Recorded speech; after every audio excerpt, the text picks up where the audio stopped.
Sir, मैं थोड़ा सा और बहस को आगे ले जाता हूं, जिस पर बहस बड़ी चलती है आजकल कि भाई बॉलीवुड में जो फिल्में बन रही हैं उनमें सरकारी इन्फ्लुएंस अब दिखने लगा है। एक खास विचारधारा को समर्थित फिल्में ज्यादा बन रही हैं, शायद वो इसलिए भी क्योंकि शायद चल ज्यादा रही हैं। तो क्या इन्फ्लुएंस होता है सरकारी, या नहीं, प्रोपेगेंडा फिल्में जिन्हें कहते हैं मुझे आजकल? ऐसा नहीं लगता कि चल ज्यादा रही है। ये जो आपने बोला ना कि चल, मुझे नहीं लगता कि ऐसी कोई भी फिल्म बहुत बड़ी चली है। मतलब अगर इसका इल्जाम लगता है तो मैं आपको मिसाल देता हूँ सबसे बड़ी, कि फिल्म बनी थी विवेक को लेके, नरेंद्र मोदी, वो सुपरहिट नहीं हुई। तो ऐसा कोई विचारधारा या किसी को नहीं, बनाने से कुछ नहीं धुरंधर होता के है। लिए कहा गया हल। धुरंधर कोई प्रोपेगेंडा फिल्म नहीं है। एक मैंने खास दो पक्ष बार ने देखी। कहा ऐसा। हाँ, एक खास पक्ष ने हाँ, ऐसा लेकिन कहा। मैंने इसको दो बार देखा है। ये कोई प्रोपेगेंडा फिल्म नहीं फिल्म है, तो बड़ी शानदार लाजवाब है। फिल्म है। वरना आप, हम इस प्रोफेशन में बैठे हैं, ये भी इस प्रोफेशन में है। 3 घंटे 34 मिनट की फिल्म है। इतनी बड़ी फिल्म जो जो बनती है ना, दर्शक भी उठ के चले जाते हैं, डिस्ट्रीब्यूटर भी लगाते नहीं है, कहते हैं यार 2 घंटे की बनाओ, 2.5 घंटे की शो जो है हमारे मारेंगे, मार खा जाएंगे। ये पिक्चर इतनी लाजवाब है कि आप 3.5 घंटे हिल नहीं सकते। पिक्चर अगर चलती है, मैं आपको बताऊं, जैसे बात चल रही थी ना कि इस तरह की फिल्म चलती है, उस तरह की, मुझे भी 40 साल हो गए इस प्रोफेशन में, इनको मुझसे सीनियर है। हर दौर में यही बात होती है कि अब वो फिल्में नहीं चलती, अभी कुछ नया लाना पड़ेगा। ऐसा कुछ नहीं है, अच्छी फिल्म हमेशा चलती है, बुरी फिल्म हमेशा नहीं चलती। लेकिन सर, कुछ फिल्मों में जैसे आप सरकार पर कटाक्ष कर सकते थे, या सरकार विरोधी स्वर जिनमें होता था, शायद उससे परहेज करती है अब इंडस्ट्री। भाई मैं आपको बताऊं, अगर आप कटाक्ष की बात कर रहे हैं तो मैं, मतलब फिल्म का तो मुझे इस तरह याद नहीं आ रहा, लेकिन सोशल मीडिया पे सब जगहों पे जितना आजकल सरकार पे कटाक्ष चल रहा है, मैंने अपने जीवन में इतना कभी नहीं लिया। सोशल मीडिया तो ओपन है मैं ना, वहाँ मैं तो मैं एक हाँ, और लेकिन बात चल रहा है कटाक्ष। मैं और ऐड करना चाहूँ। ये जो आज एक पक्ष जिसकी आप बात कर रहे हैं कि वो धुरंधर को वो बोलते हैं कि ये मोटिवेटेड फिल्म है, आपको एक ऐसे रिजीम की याद होगी जिसमें किस्सा कुर्सी को बैन कर दिया गया था। आपको याद होगा कि आंधी फिल्म को बैन कर दिया गया था। ऐसे हजारों, हसरत जयपुरी साहब और मजरू सुल्तानपुरी को बैन किया गया था, जेल में डाला अरे गया था। किशोर कुमार को बैन किया किशोर गया। कुमार को। तो ये फालतू की जो राजनीति आजकल आप लोगों के माध्यम से होती है, तो मुझे लगता है, सॉरी, मुझे एक बात बताऊं मैं, कोई राजीव, रोल नहीं है। मुझे अकबर इलाहाबादी का एक शेर है, सबको पता होगा, लाजवाब शेर है, हाँ, कि सियासत पे बहस मैंने कभी की ही नहीं, फालतू बेकार की अक्ल मुझ में मुझ में थी थी ही ही नहीं। नहीं। तो ये हम लोग क्रिएटिव लोग हैं, हमसे आप जिस बहुत मर्जी बात बहुत करो। खूब, और बहुत खूब। बीएमसी की बात कर ली, बस वही काफी है। अच्छा, एक और चीज बताऊं मैं, एक चीज में, एक अहम बात है हमारी फिल्म इंडस्ट्री के हिसाब से, कि हमारे फिल्म वाले बड़ी मेहनत से फिल्म बनाते हैं।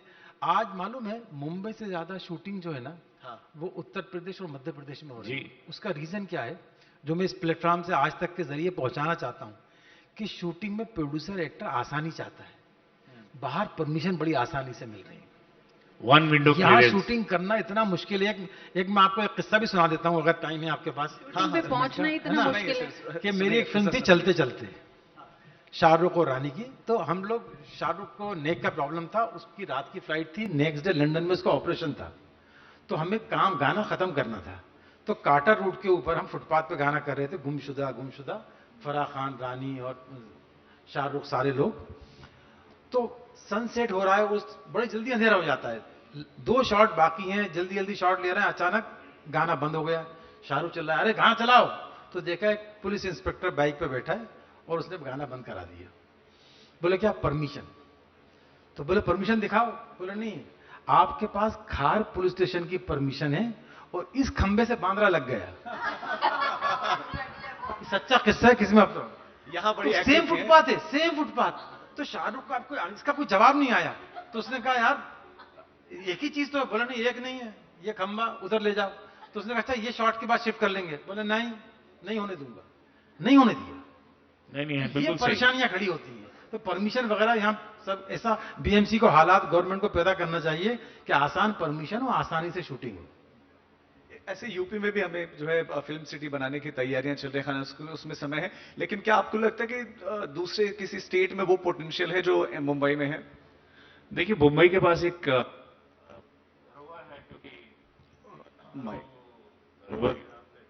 थोड़ा नजदीक करें सर, आवाज। हेलो, हाँ जी, मुंबई के पास ये एक विरसे में मिली है फिल्म इंडस्ट्री, तो obviously they have a head start और एस्टेब्लिश्ड इंडस्ट्री है यहाँ पे। तो लेकिन अब जिस तरह से फैलाव हो रहा है चीजों का, जितनी बड़ी ये इंडस्ट्री होती जा रही है, फिल्म हो गई, अभी OTT हो गया, टेलीविजन है, अभी एक शॉर्ट फॉर्मेट भी शुरू हो रहा है, तो आपको डिफरेंट लोकेशन चाहिए, डिफरेंट जगहें चाहिए, फैसिलिटीज चाहिए, मोर नयापन भी चाहिए, इको फ्रेंडली जो आपको स्टेट मिलती हैं, आप वहां जाना चाहते हैं, वो जरूरी भी है, क्यों ना हो। बल्कि ये महाराष्ट्र सरकार को सोचना चाहिए कि यहाँ के लोग कहीं और ना जाएं, उनको पकड़ के रखें, फिल्म सिटी में सुधार करें, फिल्म सिटी को खूबसूरत बनाएं। ये क्यों नहीं यूनिवर्सल स्टूडियो जैसा हो सकता है? बिल्कुल। उधर से टाइम सबका इशारा है, लेकिन फिर भी मैं कुछ कुछ रिएक्शन आपसे लूंगा। रश्मि, आप पॉडकास्ट की तरफ आगे बढ़ रहे हैं, मतलब थोड़ा उस पर भी बताएं कि ऐसा क्यों, मतलब आप इतनी शानदार एक्टिंग करते हो तो आप करती ही रहेंगे, लेकिन पॉडकास्ट ने आपको आकर्षित क्यों किया था उस तरफ? I really wanted to spread love through my show. YouTube पे हर कोई जाता है, मेरे को सालों से ऐसे डिमांड आती है, बहुत पैसा है and all. मैं कभी मुझे कुछ अच्छा नहीं फराह खान को लगता। सुनाइए, कहते हैं। हाँ, बहुत पैसा आता है और जेन्युइनली आता है। आई थिंक करना भी चाहिए, क्यों नहीं? Everybody needs money, who doesn't? I also love it. But करो तो कुछ रेलिवेंट करो। So then I started my own talk show, because जहाँ पर लोग, प्यार तो बहुत लोगों को चाहिए, पर जब प्यार में कमिटमेंट आती है तो उनको फ्रीडम भी चाहिए। कमिटमेंट के साथ आगे बढ़ने के लिए पार्टनर का रिस्पेक्ट और सब भी चाहिए। So this is the just I wanted to spread the awareness that कि रिश्ते सिर्फ ओवरनाइट नहीं बनते, कि आप सोशल मीडिया पे गए, आपने राइट लाइफ स्वाइप किया और हार्ट टेक किया and it's done. It takes years of investment. It is a collaboration of two people. So this is how I just started, and it's just going good. People are loving it, and I really want to do it more. पहले मैं enjoy नहीं करती थी, पर अब मुझे बहुत अच्छा लगता है, क्योंकि मेरे खुद के भी कुछ ख्याल थे। मुझे ऐसे लगता है सिंगल ही बेटर है, बट नहीं, I think it is beautiful to be with someone. It's an emotion that you can share, and it's something you can grow as a person. अच्छा, एक लव्स निकला, प्रेम, लव, अंतिम रिएक्शन इस पर मैं आपका लूंगा। देखा, प्रेम लव आती थी नहीं, आज के समय में एक जो है कई तरह के टर्म्स चल पड़े हैं, उन टर्म्स का नाम तो नहीं लूंगा, लेकिन प्रेम आपकी नजर में क्या है? और आजकल आप सोसाइटी में जो देखते हैं, मतलब सोसाइटी में जो लव चल रहा है, उस पर आपकी ऑब्जर्वेशन क्या कहती है? ये बहुत लंबी थीसिस है बड़ा सवाल पूछ लिया आपने। बिकॉज प्रेम, जिस तरह से हमें प्रेम को देखना सिखाया गया है एज ए सोसाइटी, प्रेम उससे कई गुना ज्यादा, कई अलग अलग तरह का होता है। हमारी नजर में प्रेम एक बॉयफ्रेंड गर्लफ्रेंड का प्रेम, दिल धड़कना, बटरफ्लाइज चलना, ये प्रेम होता है। बट प्रेम एक इंसान का इंसान की तरफ भी होता है। प्रेम एक माता पिता का बच्चों की तरफ भी होता है। प्रेम बच्चों का अपने माता, मतलब there are so many ways you can look at love. And वो थीसिस है, वो बहुत लंबी थीसिस है ये। तो मेरी नजर में प्रेम वो है, सच्चा प्रेम वो है। मुझे लगता है दोनों ने माइक थामा, दोनों कुछ ना कुछ इश्क पर कहना चाहिए। आपने ऐसा टॉपिक छेड़ दिया है कि मुझे लगता है सुबह 4 बज जाएगा। मतलब ये तो लेकिन मुझे अब एक बात का बहुत खुशी हुई कि जब भी मुझे प्रेम की कमी महसूस होगी तो मुझे मालूम है कहाँ जाना है। रश्मि, तुम हम सबको एक पॉडकास्ट में बुला लो, क्योंकि आपने पब्लिक काउंसलिंग भी शुरू कर पब्लिक प्लेटफॉर्म पे आपने कहा है कि आप प्यार बांटती हैं, तो मैं कभी महसूस होते ही आपके पास आ रहा हूँ।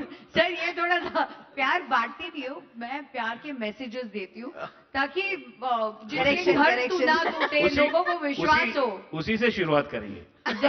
Definitely sir, please, I would love to have you and Anu ji. कहते हैं जिसको इश्क खलल है दिमाग का, किसी शायर ने कहा था।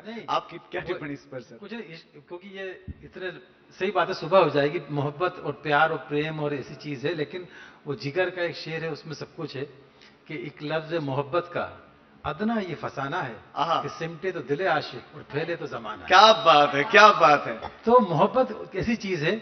और आज मैं आपको बताऊं एक लाइन में, मोहब्बत मेरी फिलॉसफी क्या है। हाँ, जो आपको खुश देखकर खुश हो वो आपसे मोहब्बत करता है, वो कोई भी रिश्ता हो। हाँ, क्या बात है। और इसी शेर के साथ मुझे लगता है कि अब हमें समापन भी करना चाहिए।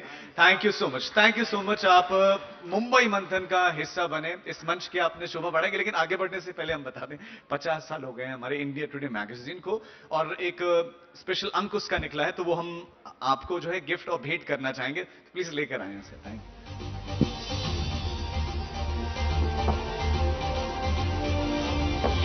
अगर कोई टिप्स पर टिप्पणी कुछ करना चाहता है, कोई विशेष आपके मन में ख्याल आ रहा, तो प्लीज वो भी। पहले हम तस्वीर खिंचवा दें।